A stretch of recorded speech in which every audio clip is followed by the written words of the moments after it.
Strategy games can feel very different from one another, even when they share the same core idea. I've spent a lot of time playing them, from slow tactical battles to fast real-time planning, and some clearly stand out more than others. So, I'm ranking the best strategy games in a tier list based on how they actually play. Let's get started!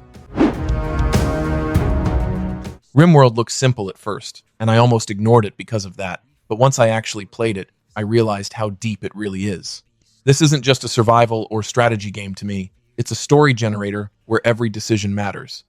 My colonists aren't heroes, they're flawed people with traits, moods, and breaking points, and watching everything slowly spiral out of control is part of the experience. One bad raid, a disease, or even someone having a bad day can cause a chain reaction that destroys an entire colony, and somehow that failure is still memorable and fun. I love how the storyteller system constantly adapts and throws new problems at me, making every run feel different. Even after hundreds of hours, I'm still seeing new situations and new stories. For me, RimWorld isn't about winning, it's about the journey, and that's why it easily sits at the top of this tier list as a true masterpiece. StarCraft II feels like coming home for me, because it takes everything that made the original special and sharpens it without losing its identity. Blizzard didn't try to reinvent the RTS formula here, and honestly, I'm glad they didn't. The controls are smooth, the interface is clean, and every unit feels exactly how it should, whether I'm playing Terran, Zerg, or Protoss. The single-player campaign kept me hooked with well-designed missions that slowly teach strategy without ever feeling like a tutorial. And even though the story isn't mind-blowing, the presentation and pacing are excellent. Multiplayer is fast, intense, and incredibly well-balanced, which is why it's still played competitively years later. It may not be risky or experimental, but the polish, clarity, and pure RTS design are unmatched, and that's why StarCraft II earns its place as a masterpiece on my tier list.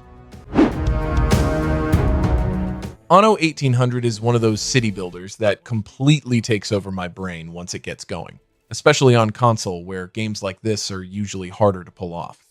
There's a lot to learn, and I mean a lot, but the campaign does a great job easing me into its systems without ever feeling boring. I love how everything is connected, from production chains to worker types to money management, because one small mistake can snowball into real problems. When things are running smoothly, it's incredibly satisfying, and when everything goes wrong at once, fixing it feels like a real achievement. The controls can get clunky at times, and it's not very friendly for newcomers, but once I settled in, it was hard to stop playing. It doesn't quite hit absolute perfection for me, but it still earns a spot near the top as an excellent strategy game. Into the Breach looks small and simple, but once I started playing, I realized how much depth is packed into every single move. Every battle feels like a tight puzzle where enemies show their intentions in advance, and it's on me to figure out how to stop disaster with limited tools. I love how there's almost no randomness, so when something goes wrong, it's usually my fault. And when I solve a tough situation, it feels incredibly rewarding. Choosing different mech squads, pilots, and island paths keeps each run fresh, even though the structure stays the same. The story is light and the maps are compact, but the constant decision-making keeps my brain fully engaged the entire time. It doesn't have the scale of bigger strategy games, but what it does extremely well, which is why it lands in the excellent tier.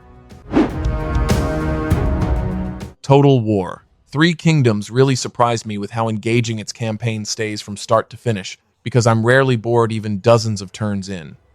The character focus adds a lot, and I actually care who leads my armies since friendships, rivalries, and personalities affect how things play out. I mostly stick with romance mode because the larger-than-life generals and dramatic duels make battles far more memorable, even if unit variety isn't as wild as some other Total War games.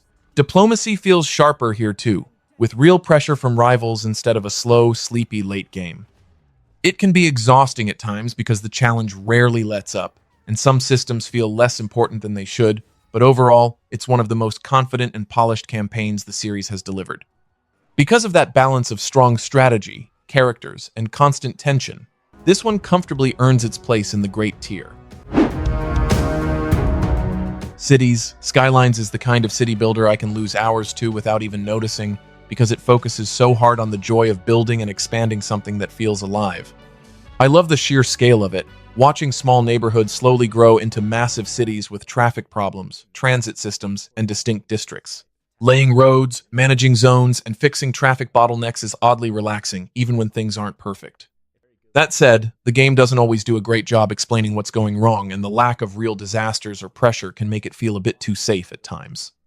Still, the freedom it gives me to shape a city exactly how I want is hard to beat. For all its calm, creative strengths, this one clearly earns its place in the excellent tier. Dawn of War 2 stands out for me because it trades big base-building strategy for a tighter, more brutal focus on squads and combat, and that change mostly works. Every fight feels heavy and violent, and the animations and sound design really sell the idea that these units are actually battling, not just trading numbers. I enjoyed the single player a lot as a more action-focused experience, almost like an RTS mixed with an RPG, even if the mission structure does get repetitive over time. Strategy takes a bit of a back seat compared to the first game, and the multiplayer never fully grabbed me in the same way, but the moment-to-moment combat is still incredibly satisfying. It's not the deepest strategy game in the genre, but the atmosphere and intensity carry it far, which is why it earns its place in the great tier. Crusader Kings III is the kind of strategy game where I'm not just managing a kingdom, I'm living inside a family drama that keeps spiraling in unexpected ways.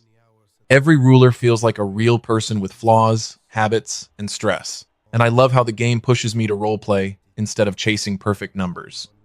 A bad marriage, a jealous sibling, or one risky secret can change the fate of an entire empire, and those personal stories are what keep me hooked.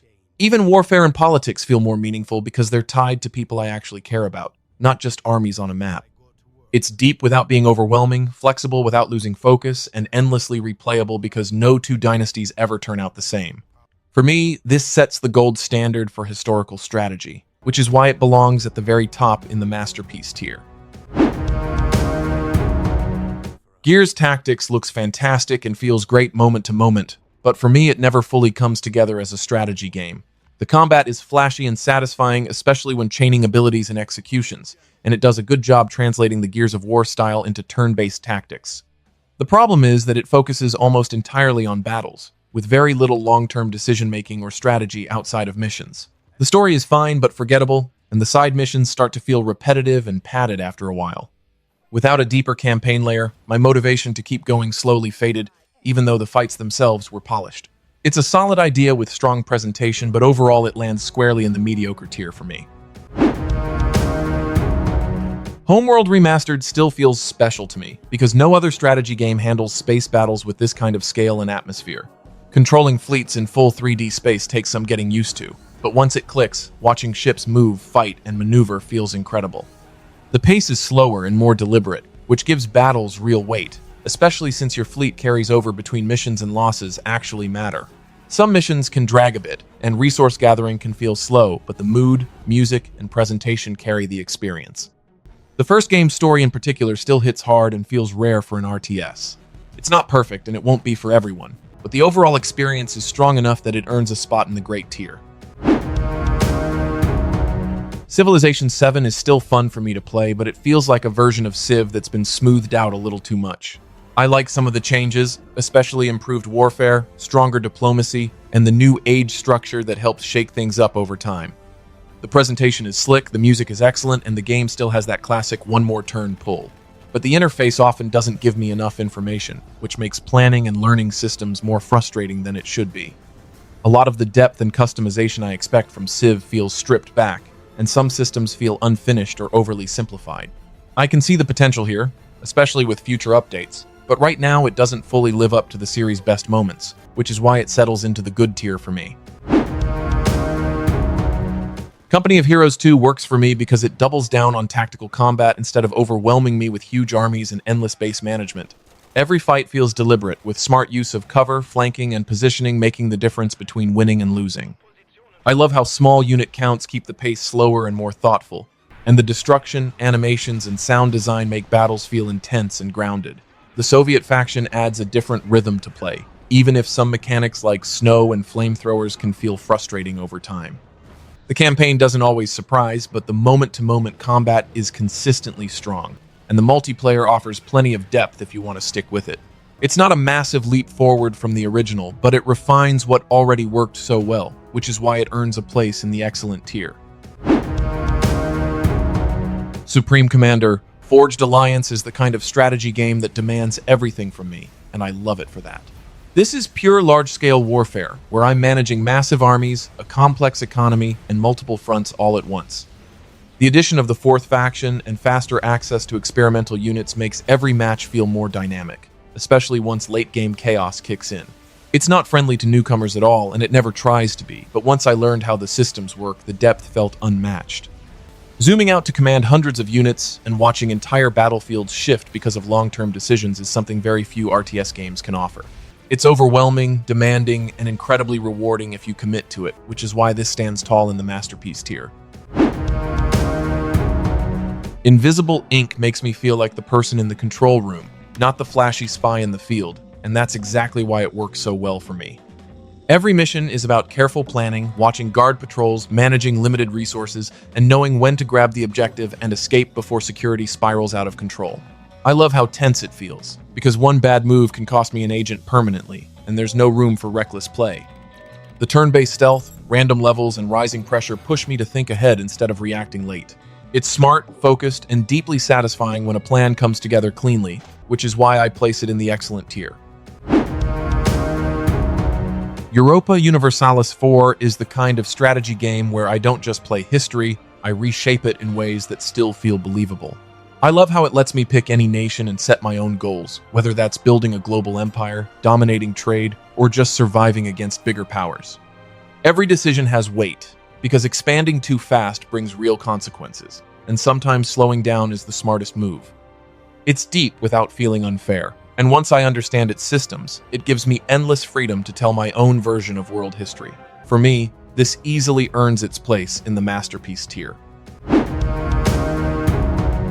SpellForce III tries to mix RPG and RTS ideas, and while I respect the ambition, the two sides never fully come together for me. I enjoy exploring the maps with a small party, leveling up characters, and following the story, but once it switches into base building and army management, the flow often feels awkward and restrictive. The RTS sections push me forward before I feel ready, and resource limits and population caps can slow things down in frustrating ways. It's not a bad game, and there are moments where the scale really works, but the experience feels uneven overall. Because of that, I place SpellForce 3 inches the mediocre tier. Hearts of Iron 4 makes me feel like I'm running an entire world war, not just moving units on a map. I'm planning supply lines, managing factories, choosing political paths, and deciding when and where massive offensives actually make sense. What I love is how victory isn't just about bigger armies, but about preparation, timing, and logistics doing their job. Every campaign teaches me something new, whether I'm playing a major power or a small nation trying to survive. It's deep, demanding, and incredibly rewarding once it clicks, which is why this one easily belongs in the masterpiece tier. The Banner Saga Trilogy really stuck with me because it feels less like playing a game and more like carrying the weight of leadership through a dying world. I'm constantly making hard choices while leading this caravan across harsh lands, and the game never lets me feel safe or certain that I picked the right option. I love how the turn-based combat is tough but fair, and how every loss actually matters instead of being brushed off.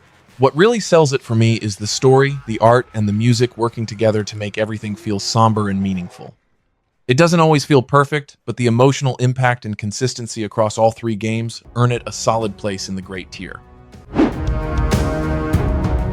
Sins of a Solar Empire really clicks with me because it blends big-picture empire building with real-time fleet battles in a way that feels smooth and natural. I like starting small, expanding to nearby planets, and slowly turning my economy into a war machine that can support massive space battles. The factions feel familiar but different enough to change how I play, and the scale from managing planets to watching huge fleets clash is always satisfying. It does slow down in the late game, but the interface and sense of control keep me engaged. For how well it mixes strategy and spectacle, this one comfortably lands in the great tier. Command & Conquer Remastered Collection instantly reminded me why this series is so iconic. I love how it keeps the original gameplay fully intact while cleaning up the visuals, controls, and interface just enough to feel good today. Swapping between old and new graphics is amazing, the missions still have that classic base-building tension, and the remastered soundtrack absolutely slaps every time it kicks in. It feels respectful to the originals without feeling outdated, and that balance is hard to pull off. Because of how well it preserves the classic RTS feel while making it smoother to play now, this comfortably earns a spot in the excellent tier. Age of Empires II Definitive Edition reminds me why this game has lasted for decades. I love how the core loop of gathering resources, building a town, and growing an army still feels fast, clear, and satisfying, whether I'm playing casually or pushing the difficulty. The amount of content here is massive, with tons of civilizations, campaigns, and expansions, and it all feels polished rather than bloated. Even with modern updates, it never loses the classic feel that made it special in the first place. For its balance, depth, and sheer longevity, this easily earns its place in the masterpiece tier. Total War Warhammer is one of those rare trilogies where everything comes together perfectly for me. I love how it blends large-scale empire management with huge, cinematic, real-time battles, while still making every faction feel wildly different to play. The campaigns are packed with personality, the fantasy setting lets Creative Assembly go all in on creative mechanics, and the sheer variety keeps pulling me back for just one more turn or one more battle. Whether I'm leading monstrous hordes, disciplined armies, or pure chaos, the experience never feels stale. For its scale, ambition, and consistency across all three games, this absolutely earns a spot in the masterpiece tier. Factorio completely takes over my brain every time I play it. I start with a tiny setup, just mining and crafting by hand, and before I know it, I'm designing huge factories, fixing bottlenecks, and thinking 10 steps ahead about efficiency. I love how the game never rushes me, but constantly challenges me to improve and rethink my layouts. Even when things break, fixing them feels satisfying instead of annoying. The depth is massive, the learning curve is steep, and the reward for sticking with it is incredible, which is why Factorio easily sits in the masterpiece tier. Hearthstone used to hook me with its clean design and quick matches, but over time it completely lost me. The heavy focus on randomness makes too many games feel decided by luck instead of smart play, and the free-to-play model slowly pushes you towards spending money just to keep up. I don't like feeling locked into one budget deck while facing opponents stacked with powerful cards, and that grind kills the fun fast. Even though it looks great and plays smoothly, the frustration outweighs the strategy for me now. Because of that, Hearthstone falls straight into the trash tier. Commandos. Origins really disappointed me, even though I wanted it to succeed. I like slow, careful stealth games, but here I spent more time dealing with bugs than planning smart moves. Characters glitching, broken saves, weird enemy behavior, and pathfinding issues kept pulling me out of the experience. When a game like this forces me to reload missions or lose progress because of technical problems, all the tension just collapses. There are good ideas here, especially with coordinated actions, but they're buried under frustration. For me, that's why this ends up in the trash tier. Dwarf Fortress is one of those games that feels endless in the best possible way. Every time I play, I'm not just managing a fortress. I'm watching a whole world unfold with its own history, characters, and disasters. I love how I'm never fully in control, because the dwarves have their own minds, moods, and bad decisions, and that's where the best stories come from. It's complex, slow to learn, and sometimes overwhelming, but the Steam version makes it far easier to get into without losing that depth. For the sheer freedom, storytelling, and simulation depth it offers, this sits comfortably in the masterpiece tier. Stellaris starts strong for me, with exciting exploration, unique alien empires, and fun early choices that really sell the fantasy of running a space civilization. I enjoy discovering new systems, shaping my species, and setting my ideology, but that momentum slowly fades as the game goes on. Mid to late game turns into a lot of waiting, shallow diplomacy, and hands-off management that drains the fun out of empire building. There are great ideas here, but too many of them get buried under slow pacing and systems that don't stay interesting long-term. Because of that uneven experience, this lands in the excellent tier, even if it never fully delivers on its full potential. XCOM 2 is one of those strategy games that constantly keeps me on edge, and that's exactly why I love it. Every mission feels tense because one bad move or missed shot can permanently cost me a soldier I've grown attached to. I really like how the game forces me to adapt, with randomized maps, unpredictable enemy behavior, and limited information pushing me to always have a backup plan. The mix of tough, turn-based combat, meaningful choices, and long-term consequences makes every victory feel earned and every loss painful. For me, this easily earns a place in the masterpiece tier, standing tall as one of the most intense and memorable strategy experiences I've played.